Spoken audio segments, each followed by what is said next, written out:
Hi friends, அனைவருக்கும் வணக்கம். நாங்கள் தான் உங்கள் பானு சுரேஷ். எல்லோரும் எப்படி இருக்கீங்க? நல்லா இருக்கீங்களா? இன்றைக்கி என்ன வீடியோ பார்க்க போகிறீங்கன்னா, சண்டே ஸ்பெஷல் தான். இன்றைக்கி வந்து மட்டன் குழம்பு, ரத்த பொரியல். இதுதான் இன்றைக்கி நம்ம வீட்டில் ஸ்பெஷல். மாமா வந்து வெளிநாட்டிலேருந்து வந்திருக்காருல்ல, அதனால் இன்றைக்கி இதெல்லாம் சமைச்சி மாமாவுக்கு வந்து கொடுக்க போகிறோம். அங்கே வெளிநாட்டில் வந்து மட்டன்லாம் கிடைக்கும், ஆனால் எப்போயாவது ஒரே ஒரு டைம் தான் செஞ்சுருக்காங்கன்னு சொன்னார். அதுவும் ஆளுக்கு 2 பீஸு இப்படி தான் போடுவாங்க அப்படின்னு சொல்லியிருந்தார். சரி, அதனால் நம்ம மாமாவுக்கு எல்லாம் சமைச்சி கொடுத்துடலான்னு சொல்லிவிட்டு அதில் வந்து சமைச்சிட்ருக்கோம். மட்டன் குழம்புக்கு வந்து பூரி தான் வந்து செஞ்சுருந்தேன். பூரி, மட்டன் குழம்பு, சிக்கன் குழம்பு தான் எங்கள் வீட்டில் எல்லாருக்குமே பிடிக்கும். அதனால் அதுதான் ரெடி பண்ணிகிட்ருக்கோம்.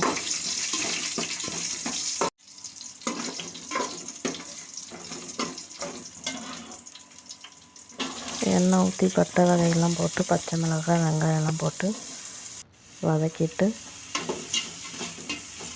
கொஞ்சம் வதங்கினதுக்கப்புறம் வந்து பூண்டு வந்து சேர்க்க போகிறோம்.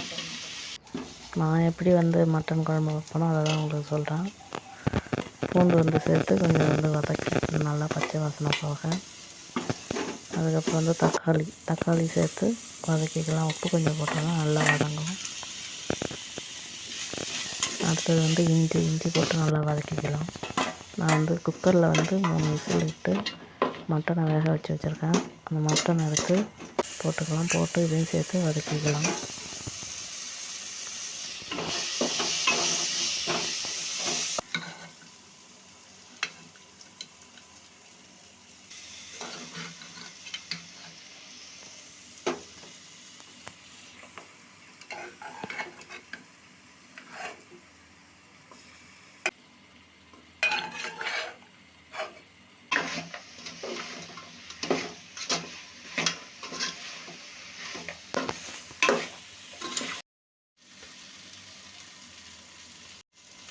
இப்போ மிளகாய்த்தூள் 1 ஸ்பூனு, மல்லித்தூள், மட்டன் மசாலா இதெல்லாம் சேர்ந்து வந்து மிக்ஸ் பண்ணிக்கலாம்.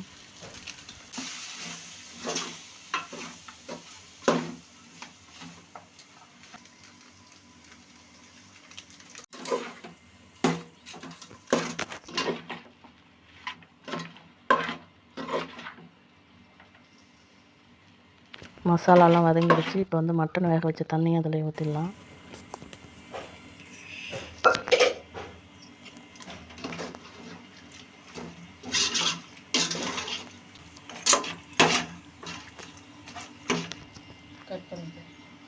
குழம்பு கொதிச்சதும் வந்து தேங்காய் பொட்டுக்கல்ல, கசகசா, முந்திரி எல்லாம் சேர்த்து அரைச்சி வச்சுருக்கேன்.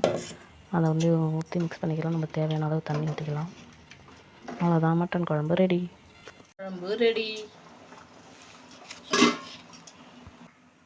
அடுத்ததாக வந்து ரத்த பொரியல் தான். எண்ணெய் ஊற்றி கடுகு, கடலைப்பருப்பு, சோம்பு இதெல்லாம் போட்டு பொன்னிறமாக வறுக்கணும். அடுத்தது வந்து கருவேப்பிலை போட்டுக்கலாம். வந்துங்க வெங்காயம் போட்டுக்கலாம். வெங்காயம் போட்டு நல்லா வதக்கணும். வதக்கிறதுக்கு முன்னாடி வந்து ரத்தத்தில் வந்து மண், முடியெல்லாம் இருக்கும். அதெல்லாம் நல்லா சுத்தம் பண்ணிவிட்டு, நல்லா வந்து கட்டியாக இருக்கும், அந்த கையை வச்சு நல்லா பிசைஞ்சிட்டு அதில் ஊற்றிக்கலாம். ஊற்றி கிண்டிக்கிட்டே இருந்தோம்னா ரத்த பொரியல் வந்து கருப்பு கலர், ரெட் கலர் இருந்தது கருப்பு கலரில் மாறிடும். தண்ணி வந்து சுண்டுனதுக்கப்புறம் உப்பு ஆல்ரெடி ரத்தத்தில் இருக்கும், பார்த்துட்டு இப்போ என்ன பத்தலைன்னா போட்டுக்கலாம். அப்புறம் உடனே வந்து பூரி போட்டாச்சு.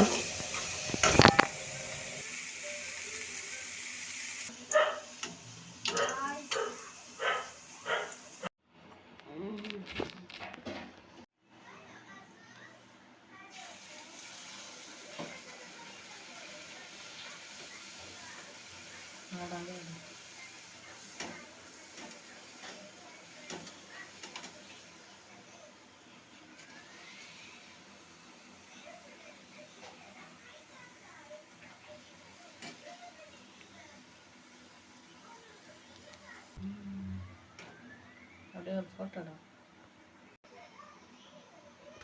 அப்படியே நல்லா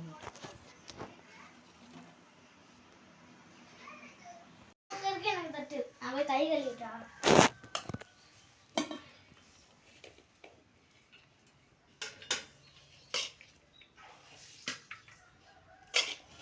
சாப்பிட மாட்டான்.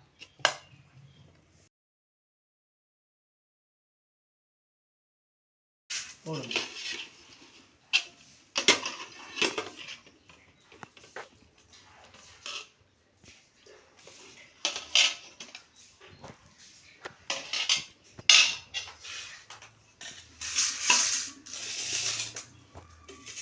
அம்மாவுக்கு ஒரு தட்டு எடுத்துருவா.